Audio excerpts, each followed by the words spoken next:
Wales, Africa and the World, the podcast from Hub Cymru Africa, championing global solidarity and the connections between Wales, Africa and beyond. My name is Peter Gilbey, and in today's episode, I'm pleased to welcome Amber Demetrius. Amber is Head of Global Learning at the Welsh Centre for International Affairs, or WCIA. WCIA is a key partner in the Hub Cymru Africa partnership. It's delivered global citizenship with schools for decades and has 60 years' experience of international exchange. They've developed strong networks across schools through multiple Erasmus partnership projects, their global learning work, and more. Amber is responsible for promoting global citizenship with young people and schools, and is responsible for WCIA's educational programmes, supporting schools, making links between Wales and the world.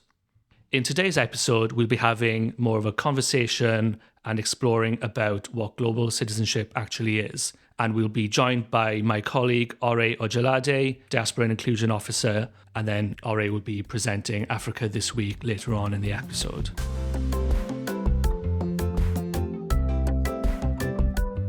Bore da, Amber. Bore da, Peter. How are you this morning? Thank you for having me on the show. I'm fine, thank you. Thank you for coming. So we're here today to talk about WCIA's work with global citizenship. But what actually is global citizenship? Yes. Well, I'm glad you're asking me that. I think global citizenship is one of the areas that I feel so lucky to work in because it touches on everything that we do in our daily lives all the time. And it covers everything from how we see ourselves and how we fit in with people to global politics and climate change.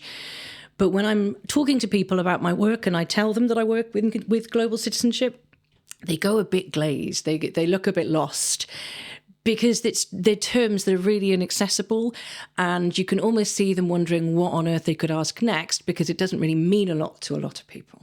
So what I wanted to do today was come along and talk to you a little bit about it and see if we can unpick this very weird term that we use to make a bit more sense. So how are we going to do that? How are we going to explore this concept today? So I thought what would be useful, I'm sort of borrowing from A Christmas Carol, really. We're going to do a bit of a portrait of global citizenship, and we're going to look at its past and where it comes from. And then we're going to look a little bit at the present of global citizenship. And then we'll end on talking about what we hope will be the future of it. So let's kick off then. What are we discussing first? Okay, so global citizenship in the past. So the roots of global citizenship really started when we look at some of the biggest man-made events of the 20th century. And those would be the First and the Second World Wars. It won't be a surprise to anybody here or the people listening that the First and the Second World Wars were a big moment in history where everybody came together and said, we're doing something wrong here. If our actions are leading us to this kind of terrible warfare, then we need to do things differently. And so what we see across the world was a real change in the way that people looked at things. But of course, it's not easy. If you decide you want to change something, it's not easy to just say, well, it's all going to be different. Because, you don't want one thing, but that doesn't necessarily mean, what the new thing should look like. So what we see is a lot of beginnings. We see in Wales was brilliant at beginnings. Wales has a really rich legacy of trying to develop a sense of the world around us. In 1919, we saw Aberystwyth University developing the first degrees in international relations. There was a recognition there that if we start to make friends and understand the people in other parts of the world, then we're much less likely to go to war. We saw the building of the Temple of Peace in Cardiff. We saw the Women's Peace Petition in 1923 to try and create efforts to avoid warfare in the future. And all of these things had this one thing in common, that we recognise that if we teach people how to work together, then hopefully we could avoid warfare going forwards. And I think that idea continued to kind of swell and grow into what became this idea of global learning about the world around us and starting to develop some of the skills and the ideas around it that would help us. How did that change throughout the 20th century then? So then what we started to see was a shift towards the 1970s brought this collaboration with Europe and this desire to that it wasn't just ever going to be about peace education, or it wasn't just ever going to be about making friends with other nations. It was going to be about relating to the world and how it was changing. And this is why the idea of global citizenship is complicated, because the world is always changing and people are always changing. So to really understand the world that we're living in, we have to be constantly looking, and we have to be listening and thinking about how it relates to us. So one of the things that we come on to through the 70s and the 80s and all of that education in Wales and beyond was this idea that actually it's a suite of skills, like being able to look at the lens through which we see things, and the understanding that different people can do things differently, and one of them isn't necessarily in the wrong. But it's also a suite of knowledge, understanding where the world has come from.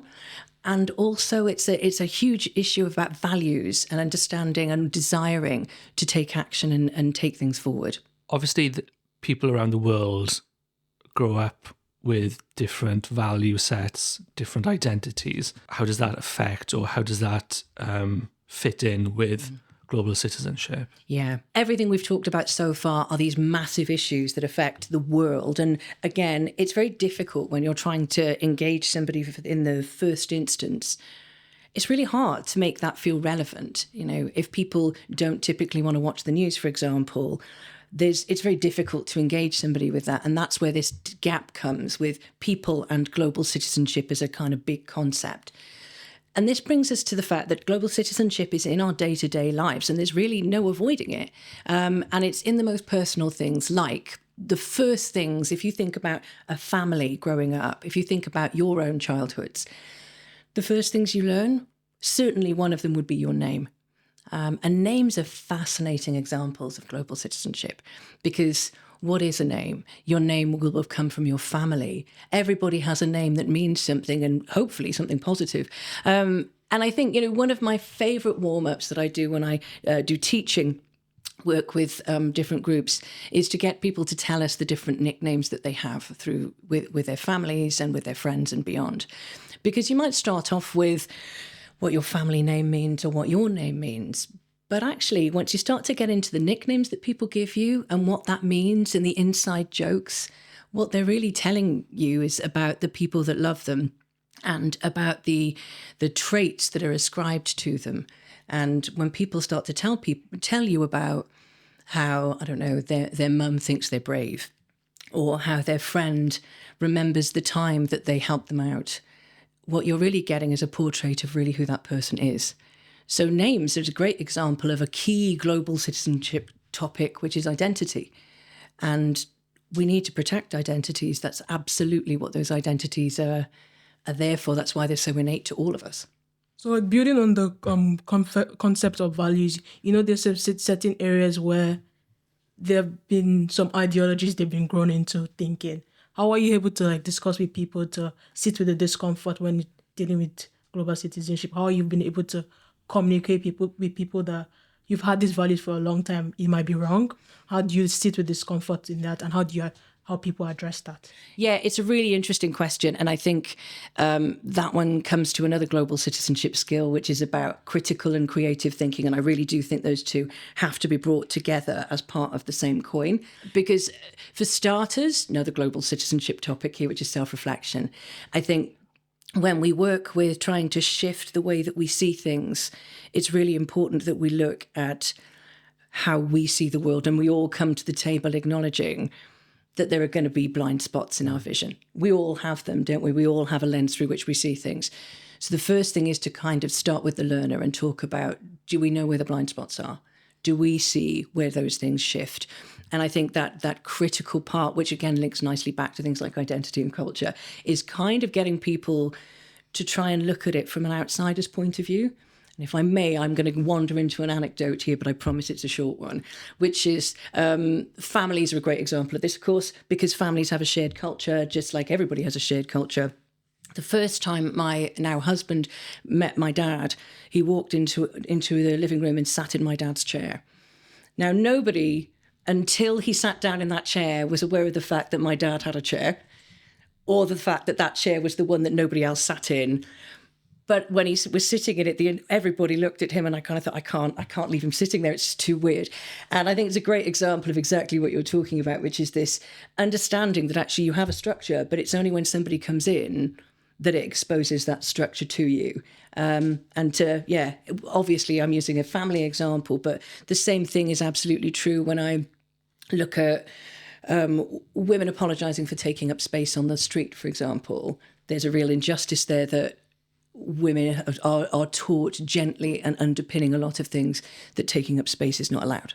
Ore is sort of guiding us towards the present in global citizenship, and we see how, our values, our history and our identity can cause discomfort or can be interpreted in the present day.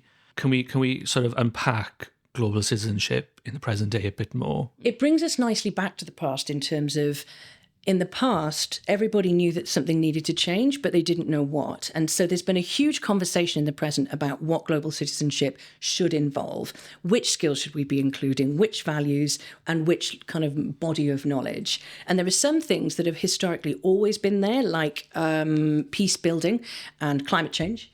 And then there are other things that I think are increasingly coming into global citizenship, like, actually one that I should mention now is empowerment.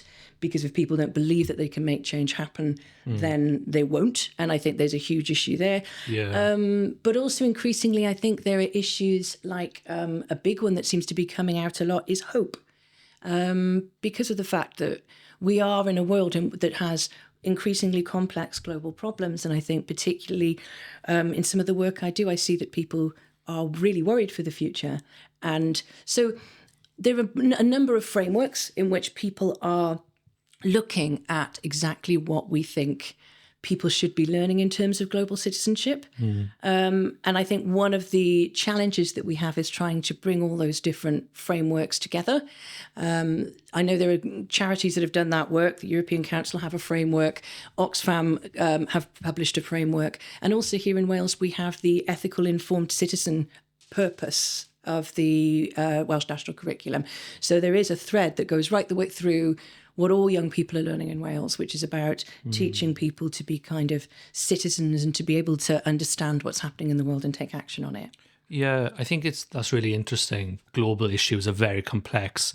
It can feel quite daunting and oppressive. And I suppose it's sort of two sides of the same coin. You've got this enormous sense of like a dark cloud hanging over the world.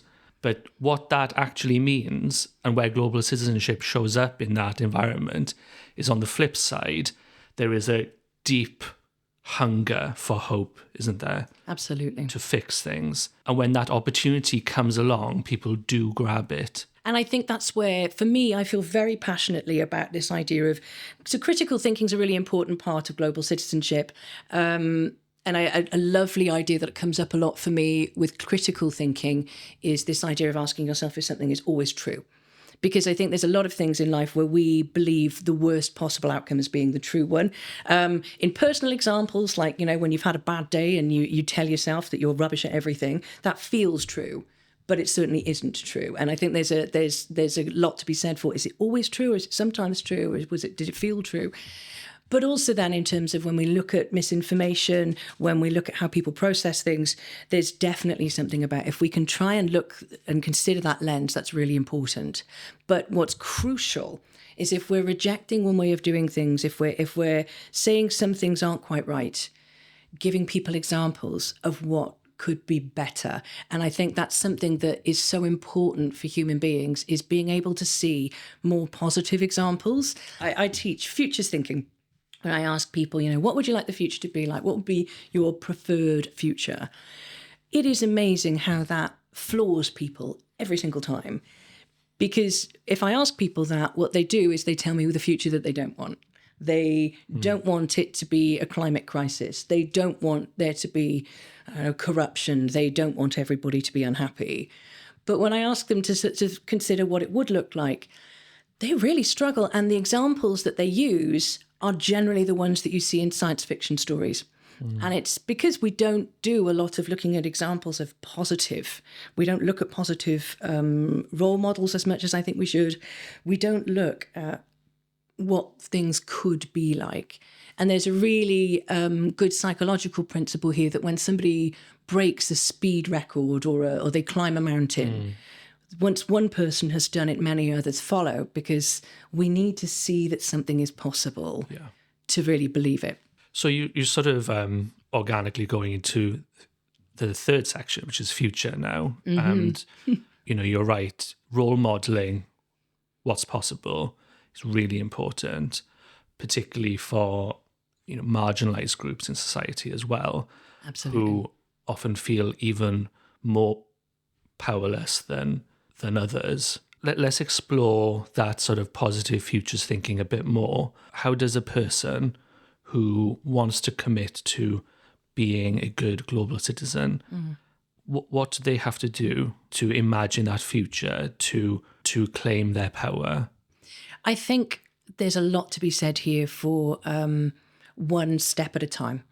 So I think experiments is a really good way of considering these things. If I do this thing that's different, will there be an outcome? Will there be a positive outcome? Most people who kind of can't find it very difficult to imagine a positive future don't believe that there will be much of an outcome.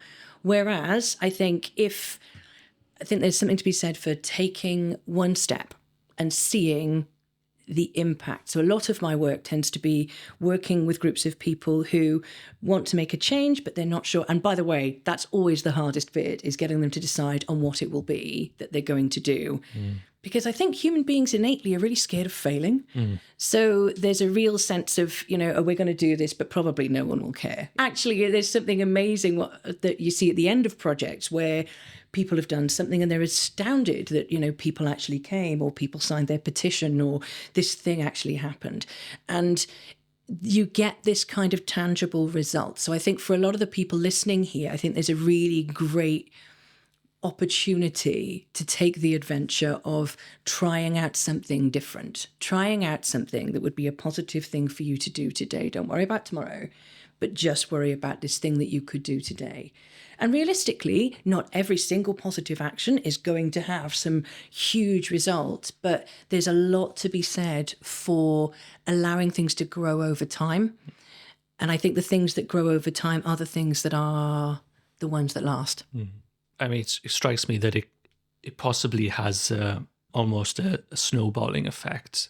It harks back to that role modelling you were talking about, where other people might see you taking that brave step to try and make a positive change, to be a global citizen. You, as the person striking out, pushing your comfort zone, might not realise that people are watching you, and you might not actually get that direct feedback, but you are influencing people, even if you might not realise it.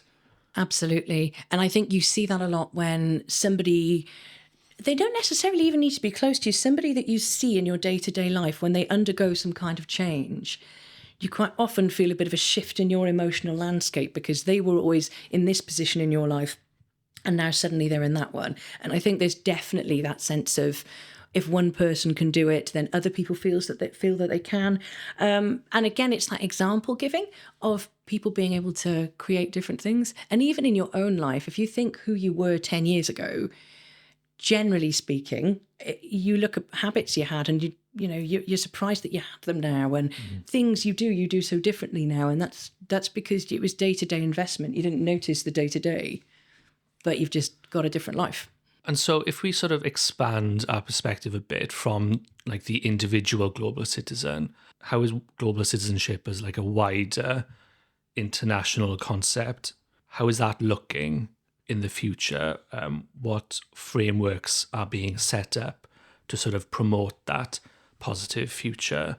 There are lots of things that are already in place, but I think more is coming. One of the things that absolutely we should mention here is things like the Sustainable Development Goals, which have been in place for a long time now and are due to be reviewed in 2030. I think there's so much change going on. I think by 2030 there will be a huge effort to kind of galvanise and see how far we've come in that time. And here in Wales, we have the unique Wellbeing for Future Generations Act, which came about in 2015, and this year has its anniversary, which gives us this lens through which to see all the other laws that are made in Wales to ensure that everything we do protects younger generations coming up. The desire is very much there. I don't think people always realise how amazing Wales is when it comes to global citizens. We're within the top 3 countries worldwide for really progressive, sustainable policies and for really forward-thinking ideas.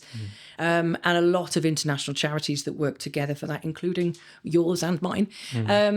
But also there's, the Wellbeing for Future Generations Act.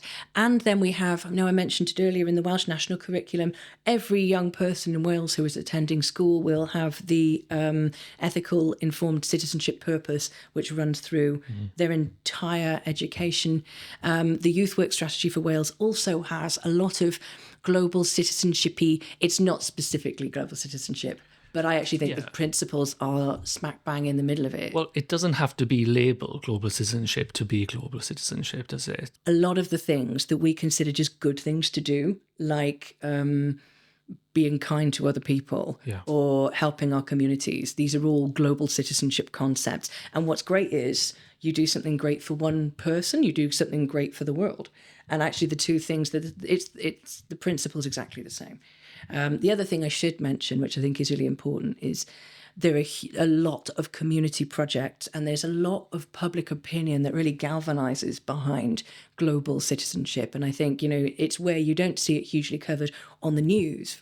In the near future, there's going to be a Senedd election next year for the Welsh Parliament. This is a very relevant topic to that election, and the next Welsh government will have a pivotal role in driving this or not. What are your hopes for that election and the priorities for the next Welsh government? You're right. It's a real moment for us in terms of taking Wales forward and considering the way that Wales can relate to the world.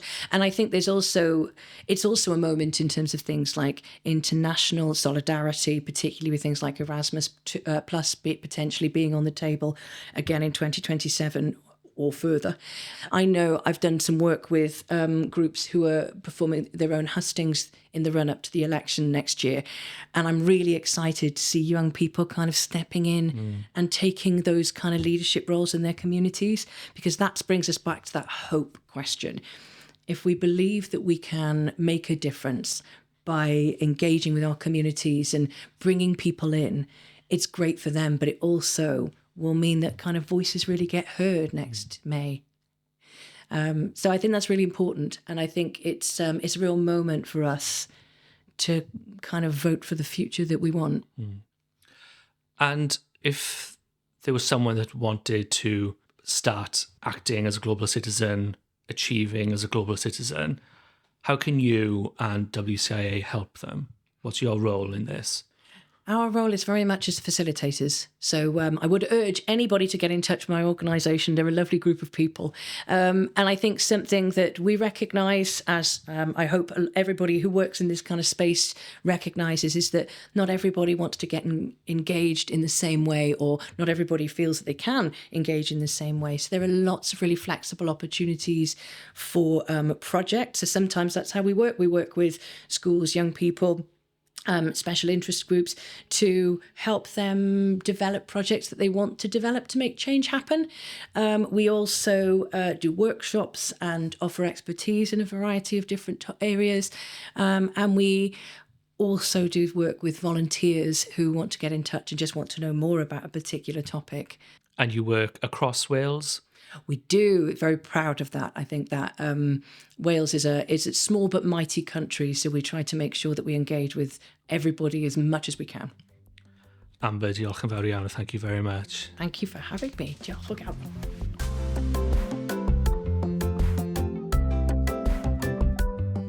Welcome back to Wales, Africa and the World. I'm pleased to welcome back Ojelade, Diaspora and Inclusion Officer at Hub Cymru Africa, and Amber is back as well for our regular segment of Africa This Week. Ore, what's been going on? Hello everyone, thank you for joining us today. From the story we took previously, we have some update. So Agnes Wandru was allegedly murdered by a former British soldier, is seeking to get some justice from the government. So we can see that some proceedings have been taking place in the UK Westminster Court, and finally the British soldier has been named. His name is Robert James Perkis, currently facing extradition to Kenya. And is there anything new happening? So he had the opportunity to go for a hearing at the Westminster Court, but he was denied bail. Right, okay. So he's in jail currently then? Yeah, he's currently in jail. And they're trying to see if he can be extradited to Kenya to face the consequences of his alleged actions. And what's the significance of this then? This is really significant in Kenya and maybe colonies in the past, in the sense that this is the first time a British soldier is probably coming away from the country he has been living to the place where the problems he had caused to face execution. So this is the first time someone is being extradited to Kenya. So he would face execution then? If he was found guilty of it. In Kenya? In Kenya, he's going to face the repercussions in Kenya and not in the UK.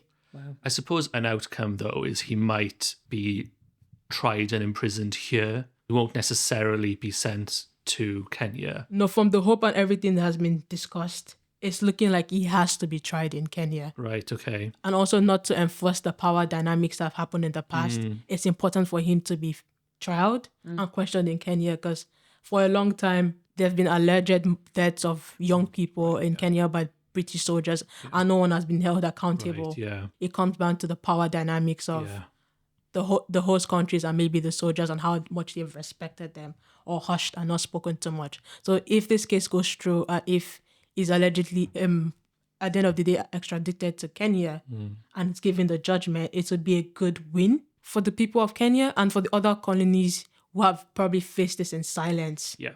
What are the parties saying? This lady's family in Kenya, Kenyan government, UK government, what are they saying? So the family spokesperson, as Esther Njoku has said, the family urges the United Kingdom to expedite the extraction on their end so that there's no more delays in this case, as this has taken place for a long time. How long has it been since she was murdered? 13 years. This was 2012. Yeah, that is delayed justice, isn't it? Yeah, it's terrible. The alleged murderer says he did not kill Agnes Wanjiru and he does not believe he has ever met her, and he's denying his involvement in the alleged crime. Right, okay.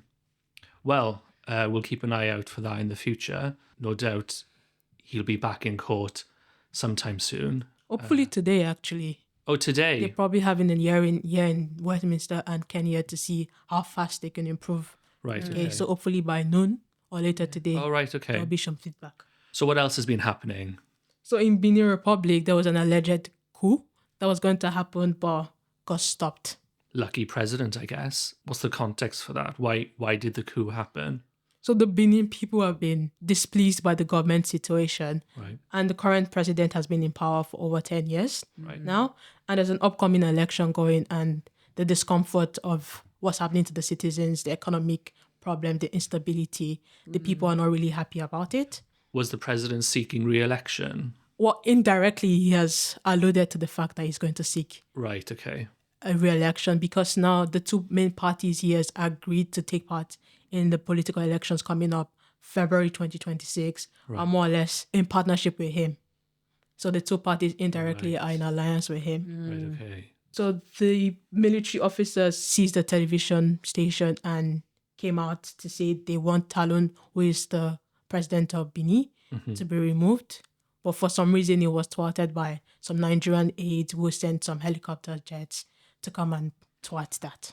All right, okay. The regional neighbours had a big influence then on the outcome of this. The neighbours, the press, as well as the former colonial masters, France, had some big major deal with making sure this coup does not happen. And why do you think they wanted that result? Why were they so supportive of the president? I believe they wanted that to happen to give some form of control and also make the people of Benin not have the opportunity to experience a coup again. So the last coup that happened was around October 15 or 17, 1972. So it's not really a common thing in Benin? Yeah, it's not. Before then, it was a common thing. Then it halted. So maybe trying to form the fact that now they're in some form of democracy. Right, okay. They're not going to encourage this happening, and also encouraging the fact that they have neighboring countries who are friends with them. And they still have some good relationship with France. They're able to deal with their personal issues themselves but also get some alliance from partner countries. Right, there. okay. So the leader of this coup, what's happened to them? He ran away to Togo. Right, okay. So no one knows where exactly he is, but there's like some rumors that he's somewhere in Togo where his family hiding. Well, the Beninese government, the current government is trying to get him extradited, but they really don't know where he is. And the election is, you said it was quite soon, right? Yes, the election is going to be happening, April 2026. Right, okay. It'll be interesting to see by next episode if they found the coup leader, how this has affected the election campaign, how the story's changed, I suppose. Cool, thank you very much, R.A. And that's it from Wales, Africa and the world. Thank you very much for listening. Next episode in the new year, we'll be having the Welsh Refugee Council, and we'll be talking about their nation of sanctuary and interviewing an LGBTQ plus African refugee about their experiences living in Wales. Thank you to Amber Demetrius for joining us and sharing her invaluable perspectives, insights and experience. This has been Wales, Africa and the World. Diolch yn fawr iawn. Thank you for listening.